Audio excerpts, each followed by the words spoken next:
The term actions speak louder than words applies the most to dating because words are something that humans focus and put a lot more emphasis on and believe more. And actions are things that people ignore and forget based on how they feel. Words are used as a smokescreen to disguise action. Actions are a way to get results, but words are a way to hide what you're actually doing, to hide your machinations and manipulations. And humans naturally have been more of an action oriented and non-verbal species, almost every species. Up until the time when we developed language a few hundreds of thousands of years ago, we usually communicated how much we liked somebody through our nonverbals. And humans, our ancestors, were able to read these nonverbals.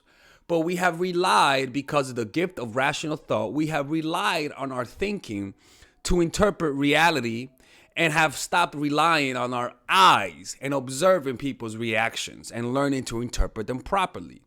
So in this video, we're going to talk about what are those behaviors that men have and biological responses specifically that you could observe with your own eyes, and some you can't, but some are just factual because I find them interesting, that will tell you whether or not the guy that you're seeing really likes you. And before we begin with this, we're going to read off of Darwin's book, The Expression of the Emotions in Men and Animals, a passage that I find really interesting and that relates to what we're talking about. The principle of serviceable associated habits. Listen to this. This is very interesting.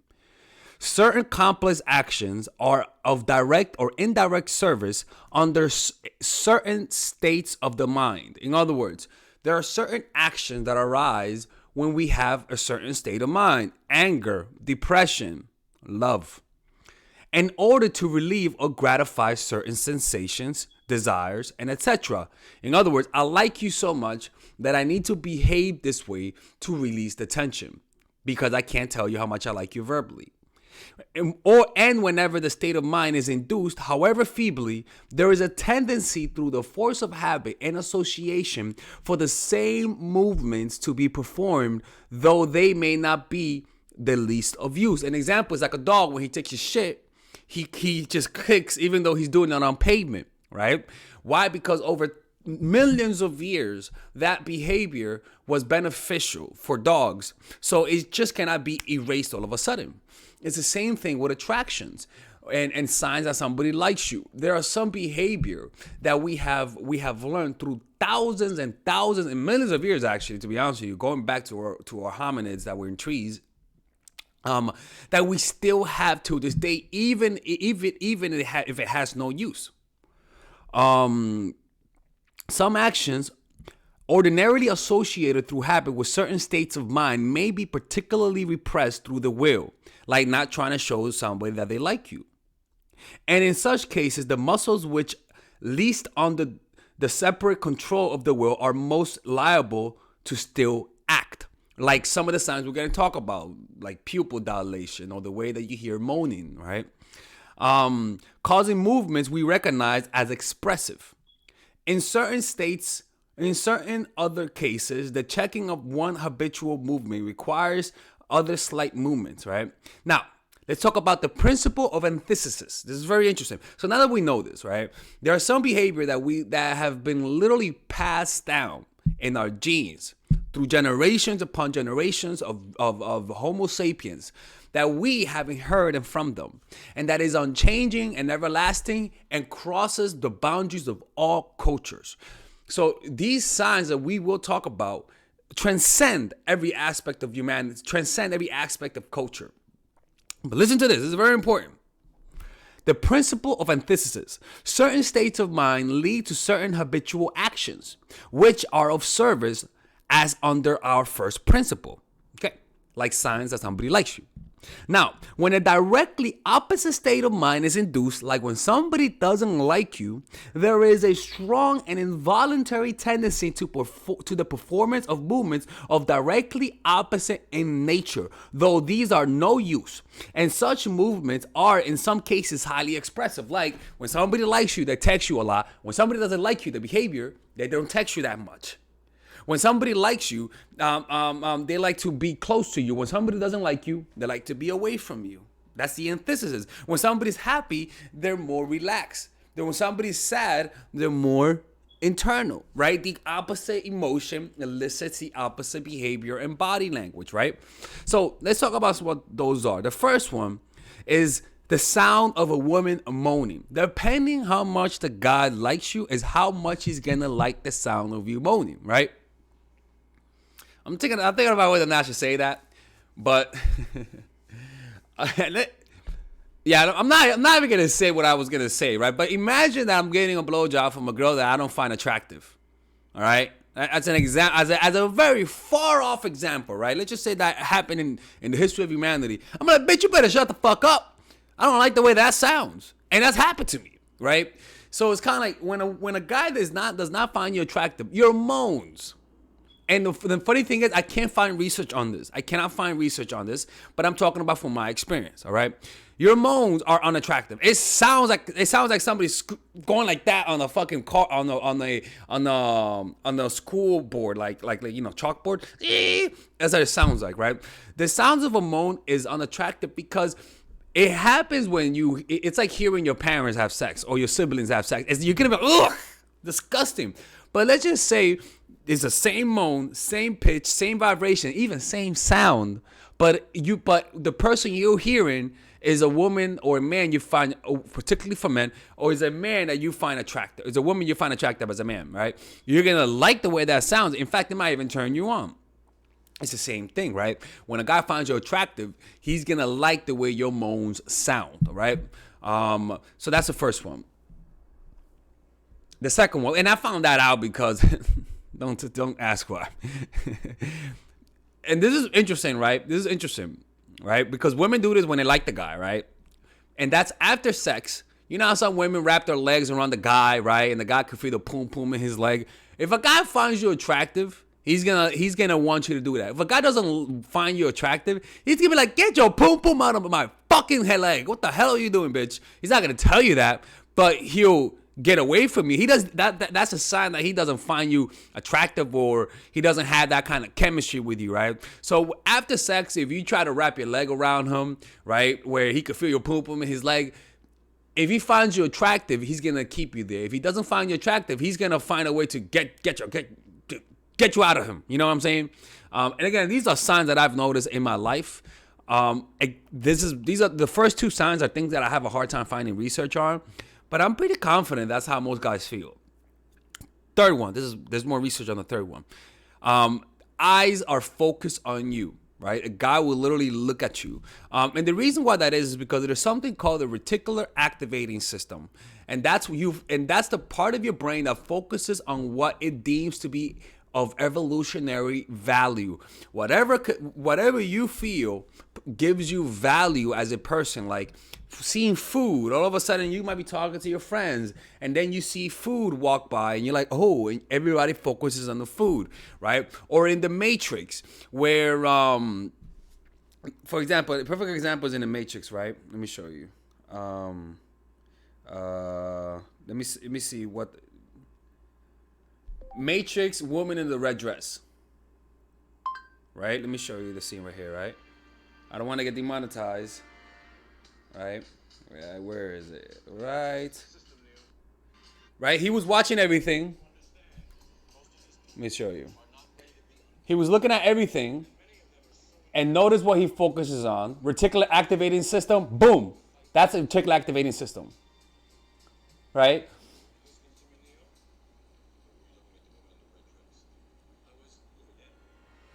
Right? So what it does is that it focuses your attention on what you find valuable and what could potentially hurt you. Right? And when Neo turned back, he noticed the gun in his face, and all of a sudden his focus was intensely on that. When a guy finds you attractive, and even when a person hates you, they'll look at you more with hatred, right? When a person hates you, what you'll notice, remember the principle of antithesis. When a person hates you and they're looking at you, they're like this. You'll notice they're like that, right?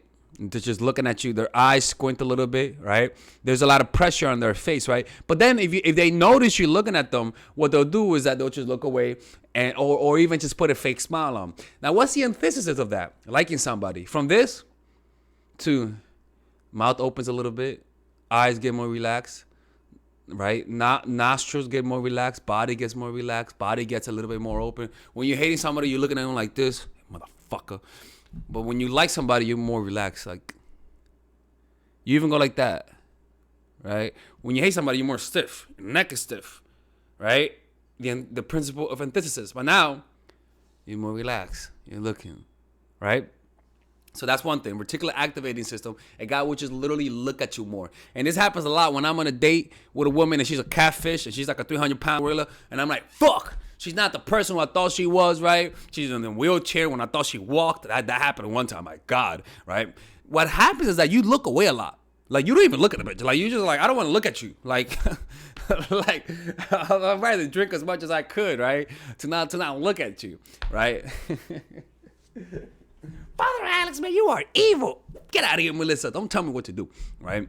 So that's one thing. Looking at you a lot, right? And this is the most basic one, to be honest with you. The next one is a similar to when we talked. His body and face is more relaxed and pointing towards you, right? The fifth one is eyes are dilated, and this usually means sexual attraction for the most part, right? I don't know if it means also love, but this is 100% sexual attraction. The word pupil means doll-like reflection of people. That's what it means in Latin. So when you see someone you like, your eyes dilate as if they're trying to see as much of that person as possible. And that's why you actually focus on them more. You observe more. You notice more. Heck, even babies, right?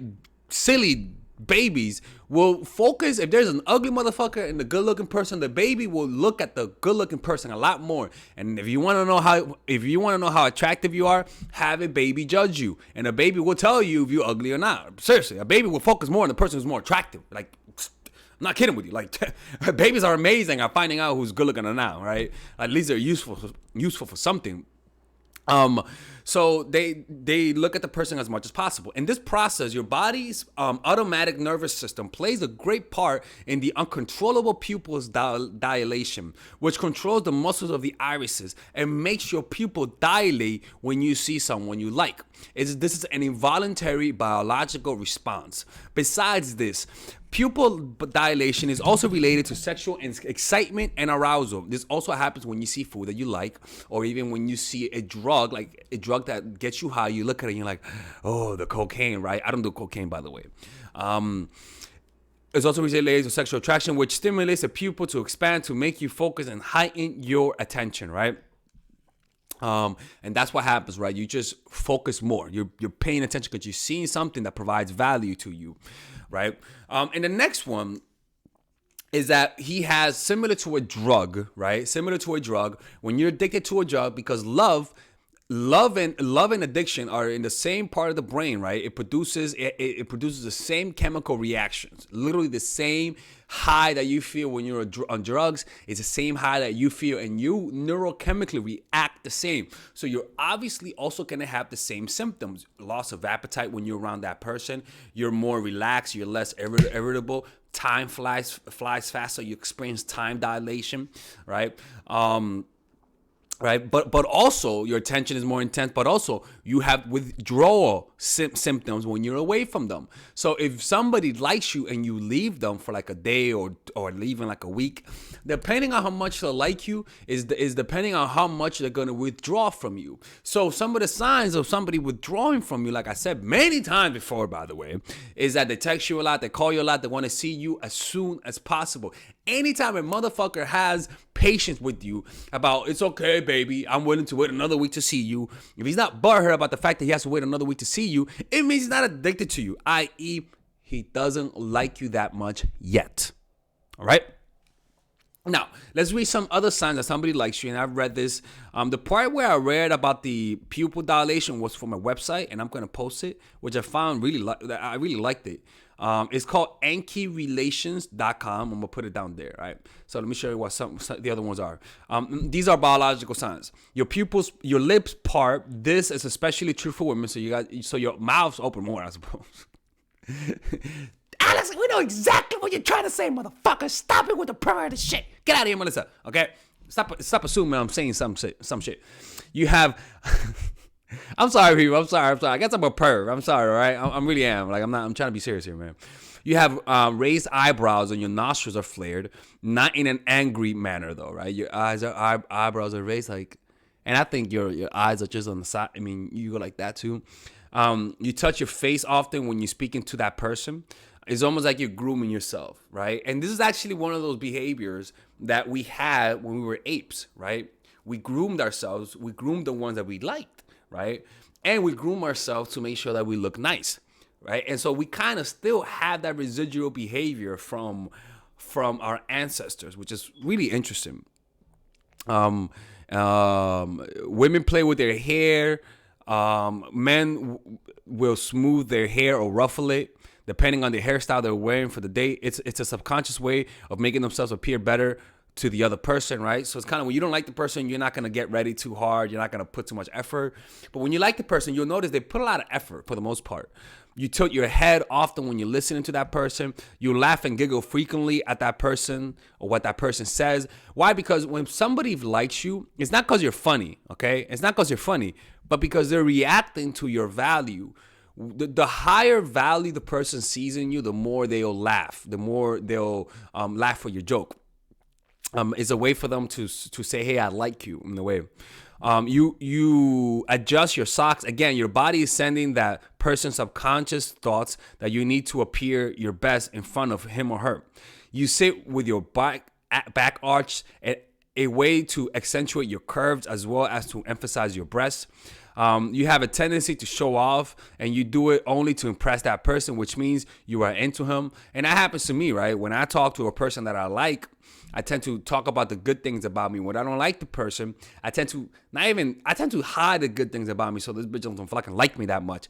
Stop saying bitch. I'm sorry, people. I'm sorry, man. I have bad influences. I'm trying not to say that word, all right? This is gonna get me canceled one day. I swear to God, man. People are gonna go back to my videos, cut the part when I say some evil shit, and say this is me. Put some dark background behind me. Put some Halloween music. You know, if you at a bar with a friend, you might be sitting or standing a little away from them to signal potential partners that you ready to mingle with them. You want to be seen as an individual, approachable, not part of a group, unapproachable. Very interesting how that works. If you're wearing a tux, you will smooth your lapel or tie. As a girl, you will touch your hair. You would touch your neck to expose more parts of your body. You're sitting as closely as possible to them, proximity. You lean in and shoulders square to that person, right? You're literally focusing more. You may fiddle with your jacket button. You touch his or her hands. You have sweaty palms, butterflies in your stomach, fluttering hearts whenever you see that person, and sometimes nervousness might come across as though they don't like you, and that's a part where it is a little tricky. But I do talk about how to talk to somebody that's shy. Maybe it is about that, but these are the signs that somebody likes you and that somebody that doesn't like you. If you guys want to learn about this more, you can check out. I have a bunch of courses to sell for single women, the psychological game of attractions for single women, natural chemistries for women who are in relationships. So description down below. And if you want to get one-on-one coaching from me and work with me one-on-one, go to my website, mindfulattraction.org, and this description down below, and you'll be able to work with me. I might do a live stream later on today.